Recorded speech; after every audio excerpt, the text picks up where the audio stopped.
After several days of intense tariff warfare, it is clear to global political and business leaders that President Trump's primary target is the Chinese Communist Party, CCP.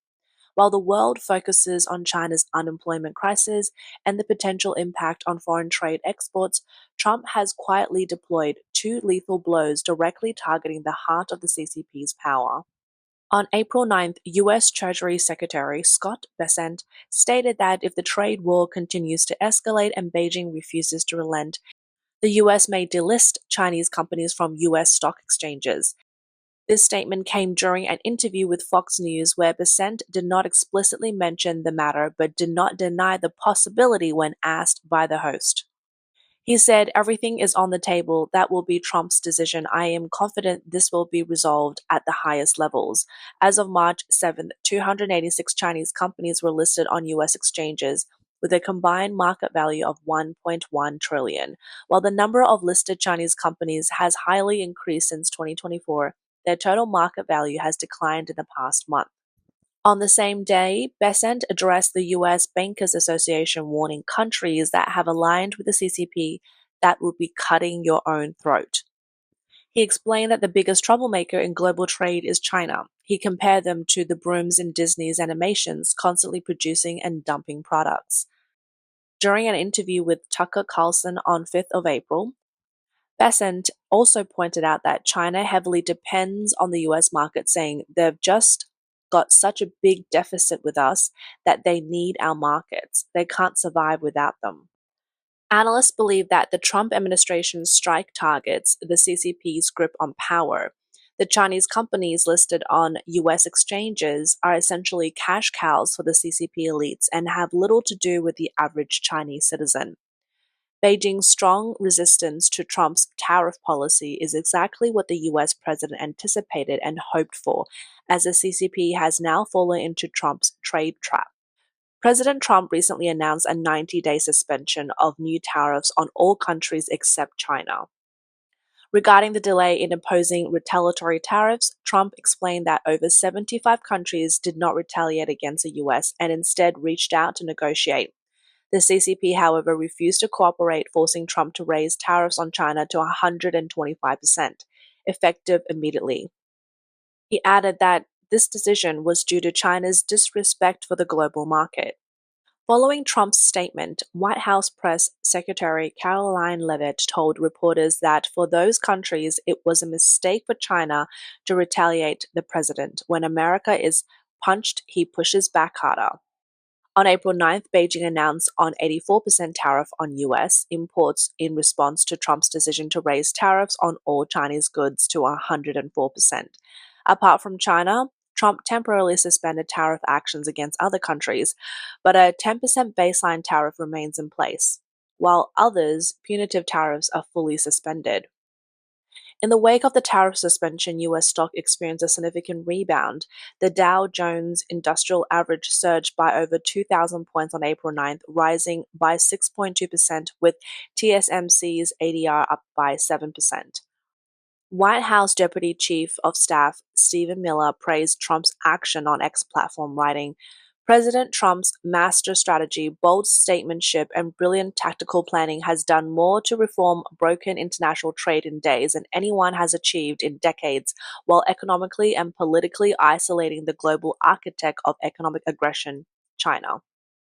Bessent added that Trump not only raised tariffs but set a trap into which the CCP fell.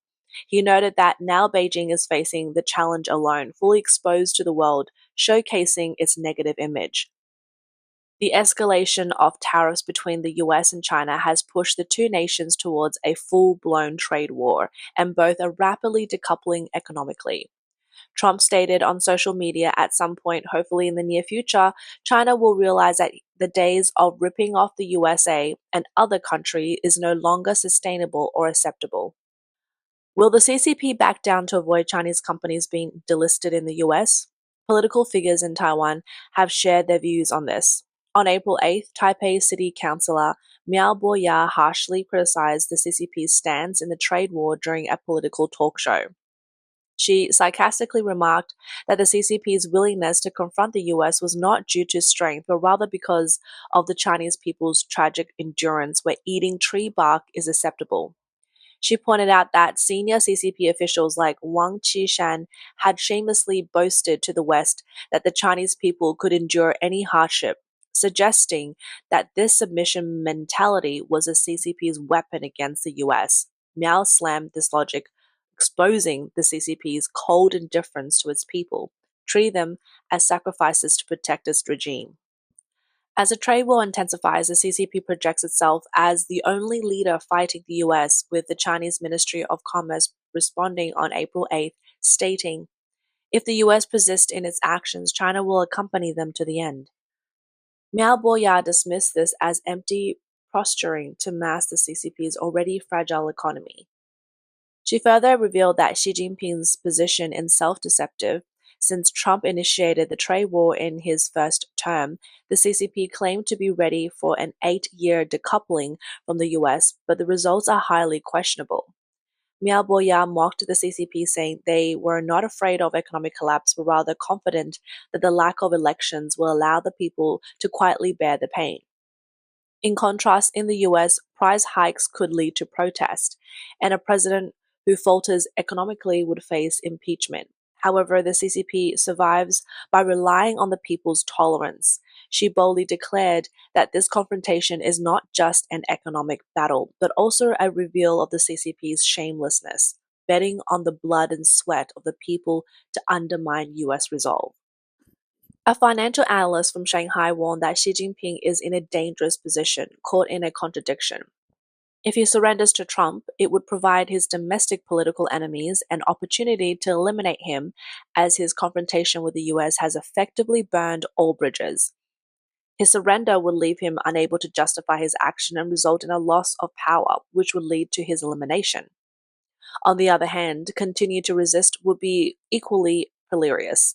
With Trump's strategic groundwork now in place, he is launching a direct attack on the CCP's elites, targeting their financial interest. If the wealth of CCP elites is threatened by US actions, Xi Jinping will face a loss of support from both his allies and those still undecided. Thus, whether Xi Jinping surrenders or continues to resist, he faces a lose-lose situation. And he can only continue to fight, rely on covert activities, and trying to exert pressure on Trump through US infiltration or by creating unrest within the US. Unfortunately, Chinese foreign trade workers will continue to suffer the consequences of the CCP's action. Meanwhile, as the CCP ignores the widespread anguish in the domestic and foreign trade industries, it suppresses news about the real situation and vigorously promotes anti-American sentiment. Meanwhile, private business owners in China remain unconvinced. On April 9th, the WeChat public account Tantu Hongguan published an article revealing the current state of China's foreign trade industry. The article described a survey sent to about 20 friends in foreign trade on April 8th, asking how they plan to cope with the US tariff policy. The results showed that half of the respondents were waiting and watching or had stopped production, a quarter planned to raise prices, and a quarter were considering abandoning the US market. Apart from 10% who believed the impact was short-term, most foreign trade business owners felt pessimistic. Half of the owners acknowledged the impact but thought it wasn't fatal, while the other half stated that the effect was severe and they could not see a solution. The article provided examples from various industries. A friend in the hardware and home improvement sector reported that US customers had already stopped placing orders, but those placed before April 2nd were still being processed, with customers demanding faster shipments. 2 years ago, this friend bought land in Cambodia and started building a factory. They had already secured large orders, but now with the sudden implementation of tariffs, the factory construction in Cambodia has been delayed, and cash flow is being controlled while they wait for further developments on April 9th. When asked how he plans to cope with extreme 100% tariff on Chinese goods, he replied that it would definitely result in huge losses. Another friend in the flooring trade industry reported that all US orders had halted, with only a few orders for Europe and Russia continuing, but the volume was too low to replace the US market.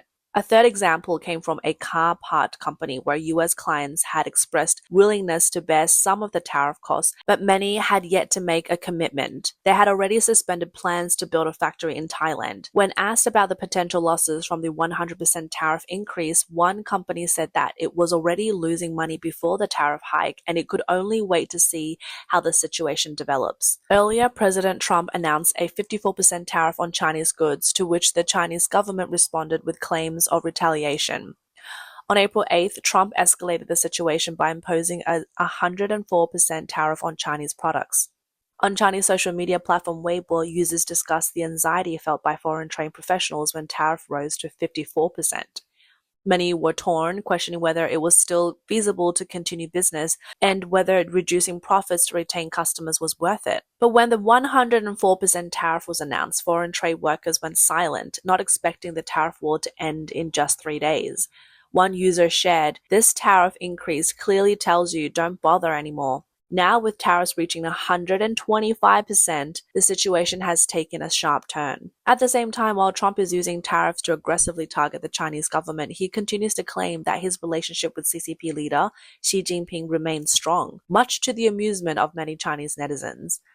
On April 7th, Trump took to Truth Social, declaring, "If China does not withdraw its 34% increase above their already long-term trading abuses by tomorrow, April 8th, 2025, the United States will impose additional tariffs on China of 50% effective April 9th. That same day, during an interview at the White House with Israeli Prime Minister Netanyahu, Trump reiterated his plan to impose a 50% tariff on China. He stated that unfair trade between the US and China has been ongoing for years, with previous US administrations allowing China to profit immensely from US market, which he described as unacceptable. Trump also repeated his well-known phrase regarding his relationship with Xi, saying that he has a very good relationship with President Xi and he hopes that relationship continues. He said he has a great deal of respect for China, but the CCP can no longer do this. He added, "It's the only chance our country will have to reset the tables, because no other president will be willing to do what I'm doing or to even go through with it." Now, I don't mind going through it because I see a beautiful picture at the end. Many Chinese citizens shared clips of Trump's interview with Chinese translations on X platform, expressing amusement at Trump's hardline stance against the CCP while complimenting Xi Jinping. Netizens commented, "I love how Trump says he's good friends with Xi while pushing Xi to the edge. Trump is being too kind. He still wants to give Xi a chance to correct himself. Trump's sincerity is really funny. This is Trump's art of the deal. I treat you as a friend, but if you don't treat me like a friend, then it's your fault." Before delivering the final blow, he throws in some nice words. Incredible. Trump's move has put the ball back in the CCP's court. Now we'll see how the CCP responds to Trump's additional 50% tariff. I can't stop laughing. Trump's objective in this tariff battle is clear: to bring down the CCP, and his true motivations are becoming increasingly apparent.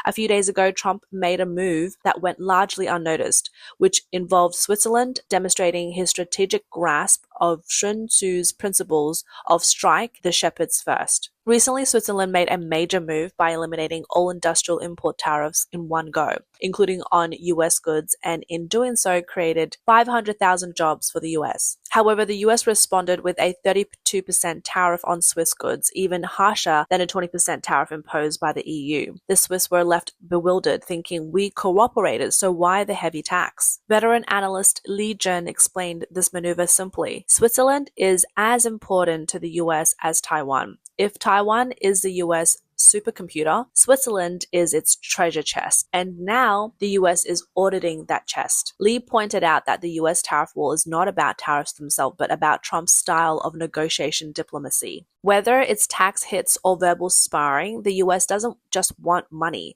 They want the most valuable thing in your home. For Switzerland, that's the mysterious accounts in their banks. Trump's tariff war domestically aims to reduce national debt and cut unnecessary government spending. Externally, the real target is clear: the CCP. Switzerland, known for its neutrality, has always refrained from picking sides. But if Trump feels Switzerland has been too neutral on matters such as hiding Chinese officials' illicit wealth, the 32% tariff serves as a warning. If you want to keep making dollars, you need to cooperate with the US and hand over the information. No matter how neutral Switzerland may be, whether it's in banking or luxury goods, it still operates within the US dollar system. Without the US, high-value industries would struggle. Plus, the US has the Global Magnitsky Act, which allows it to freeze assets of corrupt individuals, directly choking the CCP's elites and preventing them from escaping. From China's perspective, what do CCP elites fear the most? It's not US aircraft carriers, but the prospect of their Swiss banks' accounts being exposed. The red second generation once happily stashed their wealth in Swiss banks while enjoying their luxurious lives in the Alps,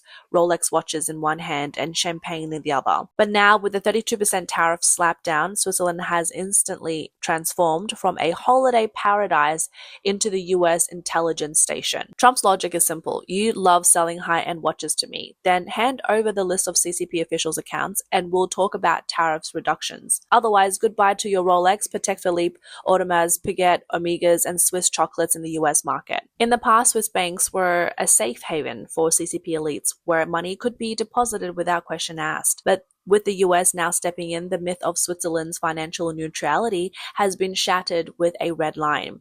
If Switzerland doesn't cooperate, the US will freeze its high-end industries. If it does cooperate, the CCP elites will need to find new hiding spots for their wealth. This showdown has transcended a tariff wall. It's become the US financial decapitation of the CCP's elite assets. The secret codes to Swiss bank accounts are no longer the safest secrets in the world. Who will laugh last? Not those hiding the money, but those auditing it. Trump, bearing the pressure from all around the world, smiles as he locks the CCP leader in his sight, providing global viewers with a front row seat to the spectacle. Some netizens have noted that Trump has placed Xi Jinping on the edge of life and death, and Xi seems oblivious to it. His political enemies may already have the perfect excuse to eliminate him, stating, since the US is now China's biggest and only enemy, and Xi Jinping is the US president's good friend, then Xi is obviously China's biggest traitor, enemy, and collaborator.